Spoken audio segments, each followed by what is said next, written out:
Hey guys, and welcome back to this channel. In this video I'll be showing you guys how you can add a vignette sort of border on your videos. You can kind of do it two ways. You can either go to library and add in the black background and add in a mask, go to a rectangle and reverse that, and you are going to resize it until it fits the whole background. Then you're just going to round the corners of it and feather it out a little bit.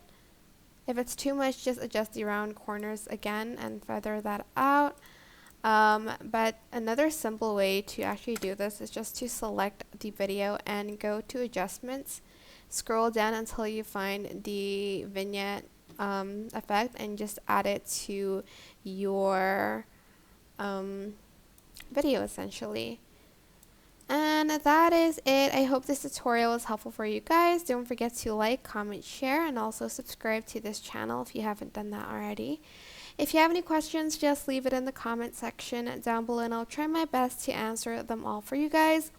And if you found this video helpful, please click the thanks button above the description box down below. Thank you so much for watching. Bye!